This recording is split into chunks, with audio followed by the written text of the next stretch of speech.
In a peaceful village in eastern Nigeria, surrounded by tall palm trees and red dusty paths, there lived a young man named Obinna. Obinna was not just handsome. He was unforgettable. He was tall, with smooth dark skin, a calm face, and eyes that seemed to understand everything without words. When he walked through the village, people noticed. Women paused their chores. Young girls whispered. Even married women sometimes stole quiet glances. Obinna had become a topic in every corner of the village. At the stream, girls would argue. He greeted me first today. No, he smiled at me longer. You're lying. He asked about me yesterday. Friendships slowly broke because of him.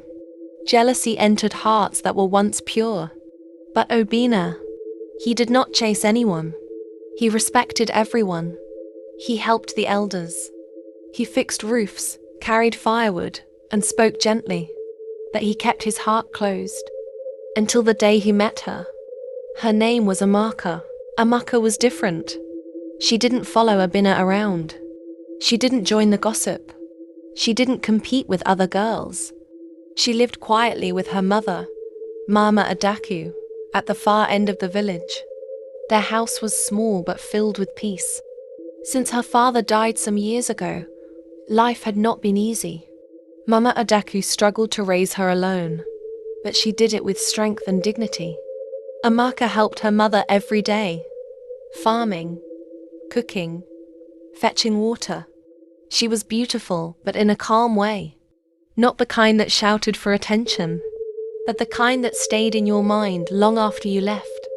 One hot afternoon, Obinna went to the stream to fetch water. That was when he saw her. Amaka was there, quietly washing clothes. She was not talking, not laughing loudly like the others, just focused on her work. For the first time, Obinna didn't look away quickly. He watched her for a moment. Something about her calmness touched him. He walked closer. "Good afternoon," he said softly. Amaka looked up, slightly surprised. "Good afternoon," she replied, then continued her work. No extra smile. No excitement. No trying to impress him. Obinna stood there for a second, confused. He was not used to this. Every other girl tried to keep him talking. But this one? She returned to her work like he was just any other man. And strangely, that was the moment Obinna's heart began to open. Days passed, and Obinna kept finding reasons to pass by Amaka's house. Sometimes he brought firewood. Sometimes he helped fix their fence. Sometimes he came with no reason at all. At first, Amaka kept her distance. She had seen how girls fought over him. She didn't want trouble. But Obinna was different with her. He was patient. He didn't rush her. He spoke with respect. Slowly, she began to trust him. They started talking more, then laughing, then sharing stories. Before long, their connection became something deep. Not loud, not dramatic, just real. And one evening under the orange sunset, Obinna finally spoke. "Amaka, I don't want to look at anyone else again." Amaka's heart beat fast. "I have seen many people," he continued, "but my heart, it chose you quietly." Tears filled her eyes. And for the first time, she allowed herself to love him. But there was something no one expected. Mama Adaku, Amaka's mother, had started developing feelings for Obinna. At first, she tried to ignore it. She told herself it was impossible. He was her daughter's love. He belonged to Amaka. But the more she saw him, the more her heart betrayed her. Obinna's kindness, his calm voice, the way he looked at her with respect, it stirred feelings she had long buried since her husband died. At night, she would lie awake, thinking about him. She tried to push the thoughts away, but every small gesture from him seemed to pull her closer. She began watching Amaka and Obinna from a distance. She studied their laughter, their stolen glances, their quiet talks. And each moment, filled her with a strange mix of desire and envy. "I can't believe I'm feeling this," she whispered one night, tears in her eyes. "This is my daughter, and yet, why does my heart ache?" Gradually, tension grew between mother and daughter. Amaka noticed Mama Adaku's strange behavior. The cold glances, the sighs that carried more than tiredness, the way she sometimes lingered when Obina came to their home. "What is wrong with you, Mama?" Amaka asked one day, hurt and confused. "Why do you look at Obina like that?"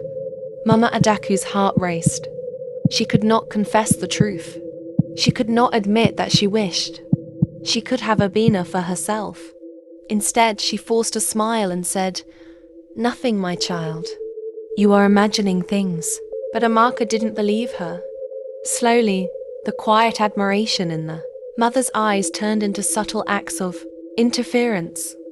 Small words meant to plant doubt, gentle discouragements meant to slow their closeness. "What is it with you, Mama?" Amaka whispered one evening, tears welling up. "Do you not want me to be happy?" Mama Adaku's own heart ached. She loved her daughter, but her own longing had clouded her judgment. Their relationship, once warm and trusting, began to crumble. They became rivals in a silent, dangerous game. Amaka fighting for the love she had found, and Mama Adaku fighting the pull of desire she could no longer deny. It was a tension that no one could see, but everyone in the home could feel. Love and jealousy, admiration and envy, all tangled in a quiet storm between mother and daughter. As Obina and Amaka grew closer, the village began to talk. Some girls became angry. "How can he choose her? What is so special about Amaka?" The whispers became louder. At the same time, Mama Adaku's feelings grew stronger. She began to act differently. Cold sometimes, quiet sometimes, restless at night. One day, she could not hold it anymore. She called Obina aside. "My son," she began slowly, "you are a good man." "Thank you, Mama," Obina replied respectfully. She looked at him, her voice shaking. "If things were different, if I were younger, would you have chosen me?" Obina froze. The air became heavy. He lowered his head. "Mama, I respect you deeply," he said gently, "but my heart belongs to Amaka." Those words were like a knife. Mama Adaku nodded slowly, but inside, something broke. After Obina's gentle refusal, Mama Adaku withdrew completely. Her smiles disappeared. The warmth in her home grew cold. Amaka noticed immediately that she could not understand the depth of her mother's inner conflict.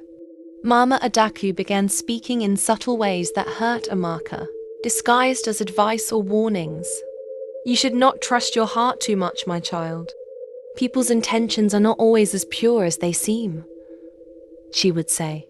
Amaka, hurt and confused, replied, "Mama, I totally know my heart, and I know Obina.